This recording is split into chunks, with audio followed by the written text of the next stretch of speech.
அப்படின்னாக்கா அங்கே அந்த சமயத்தில் எவனை விட்டு அடிபட்டு போயிடான். அவனுக்காக ஒரு சிகிச்சைக்காக போறாங்க, இல்லைன்னா அதுவும் தெரிஞ்சிருக்காது. அதுவும் தெரிஞ்சிருக்காது. கீழே விழுந்ததுனால போயிருக்காங்க ஆஸ்பத்திரி போகணுட்டு. அங்கே போகும்போது இப்படி கிடந்திருக்கு எல்லாமே. அதை உடனே அவன் எடுத்து 30 செகண்ட் வீடியோ தான், அது 2 தடவை எடுத்துருக்கான். அவ்வளோ அதுக்குள்ள வந்து எடுத்துட்டாங்களா விடுங்க. சரி, அறநிலைத்துறை அமைச்சர் வந்து சேகர் பாபு வந்து இப்போ ஆலயங்களில் அன்னைக்கு கூட ஒரு பார்த்தேன் கன்னியாகுமரி. அந்த மாதிரி வார்த்தைகளை அவர் பேசுவது சரியானது. அது ஒரு பதவி திமிரு தான், அதிகார திமிரு. யார் நம்மளை கேட்கறதுன்ட்டு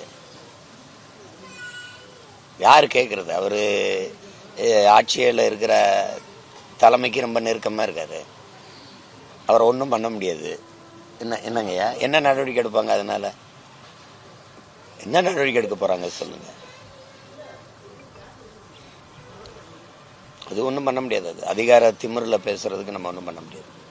விஜயுடைய அந்த ஆட்சியின் பங்கு அப்படின்ற அந்த வாசகத்தை எப்படி பார்க்கணும்? அது தெரியல. அது ஆட்சியில் பங்கு அப்படிங்கிறது அது அவர் தம்பி ஒரு கொள்கையாக வச்சிருக்கிறாப்புல. இங்கேயும் நிறைய கட்சிகள் ஆட்சியில் பங்குங்கிறது கோரிக்கையாக வைக்கிறாங்க. அதனால அந்த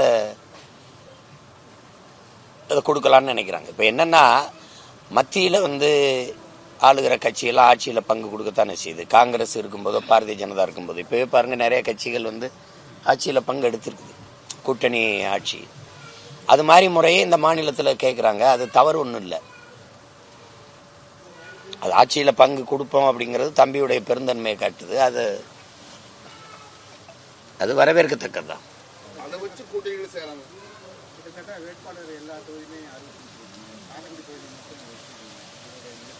காரைக்குடி தொகுதியில் கடைசியாக அறிவிப்போம். இன்னும் ஒரு மாதம் தானே இருக்குது. பிப்ரவரி 21 அறிவிப்போம்.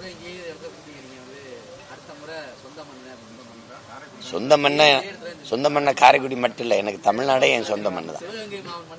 இல்லை எனக்கு வந்து நான் ஒரு ஊருக்காரன் இல்லையே, நான் உலகத்துக்கானவன். அது இந்த தமிழ்நாட்டுக்கானவன். எனக்கு நீங்கள் வந்து இந்த ஒரு வட்டத்துக்குள்ள எங்கள் தாத்தா தெய்வ திருமகன் சொன்ன மாதிரி தான். நான் கடல், என்னைய குட்டையாக்க முடியாது. நீங்கள் ஒரு குளமாவோ கண்மாயாவோ ஆக்க முடியாது. நீங்கள் எதிர்பார்க்குறீங்களா? இல்லை, அறிவிப்புங்கிறது பிப்ரவரி 21 தான். எல்லா மொத்த வேட்பாளர் வாக்கு வங்கி. ஆமா, சொந்த ஊர்ல ஒரு தாய் பாசம் இருக்கும்ல நம்ம பிள்ளைன்னு. எல்லாத்துக்கும் அவசரப்படுறீங்க நீங்க. அது காமிப்போம். 21 அறிவிப்போம். 21 பிப்ரவரி 21 திருச்சியில் மாநாடு இருக்கு. அதில் எல்லா வேட்பாளரையும் அறிவிப்போம். இப்போ நாங்கள் வந்து 100-150 வேட்பாளர்கிட்ட தான் அறிவிச்சிருக்கோம். இன்னும் மிச்ச வேட்பாளர்கள்லாம் தேர்வு பண்ணி வச்சுருக்கோம். அப்போ மொத்தமாக அறிவிப்போம். இல்லை, அது எங்கள் கோட்பாட்டில் இல்லை.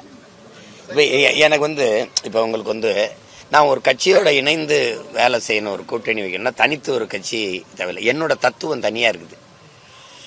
இப்போ எனக்கு வந்து எங்களுக்கு வந்து தலைவர் வந்து யாருன்னு உங்களுக்கு தெரியுது.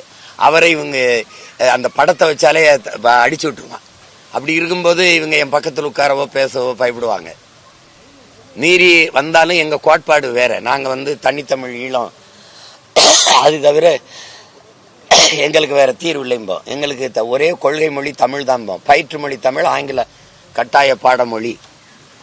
உலகத்தின் எல்லா மொழிகளும் எங்கள் விருப்ப மொழி, விரும்பினால் கற்போம்போம். இதை ஏற்கனவுங்க.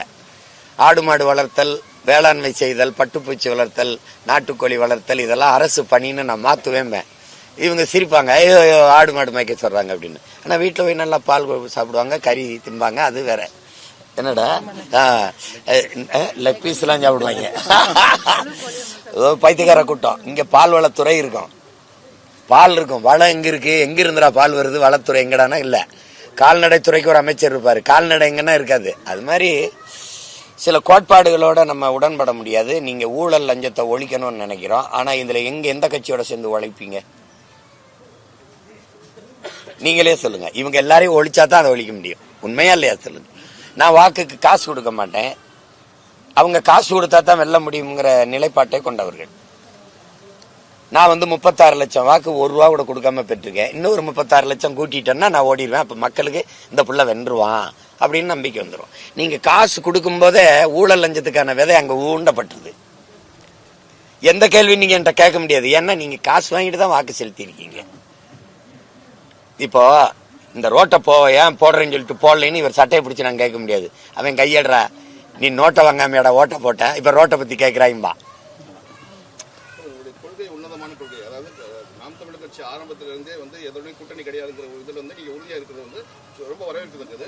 ஆனா அரசியல் சமூக ஆர்வலர்கள் என்ன சொல்றாங்கன்னா, கூட்டணி இல்லாம எந்த கட்சியும் இந்த தமிழ்நாட்டில் அது சும்மா அது ஒரு சும்மா அது ஒரு இதை கட்டி வச்சுக்கிறாங்க. கெஜ்ரிவால் வெல்ல முடியுது தனிச்சு நின்று.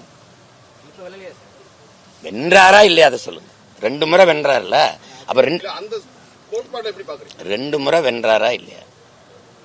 கூட்டணி வச்சு வென்று என்ன நீங்க தனிச்சு நின்று வெல்ல முடியாதுன்னு ஏன் சொல்றீங்க? தனிச்சு நின்று 34 தொகுதியில 40 பாராளுமன்றத்துல 37 தொகுதியே அம்மா ஜெயலலிதா வென்றாங்களா இல்லையா? தனிச்சு நிக்கிறது தனிச்சுனா என்ன, போய் காட்டுக்குள்ள தனியா நிக்க ஒரு தலைவனுக்கு முதல் அழகு தன் மக்களை முழுமையா நேசிக்கணும், நம்பணும், தன் மண்ணை முழுமையா நேசிக்கணும். இதுதான் தகுதி.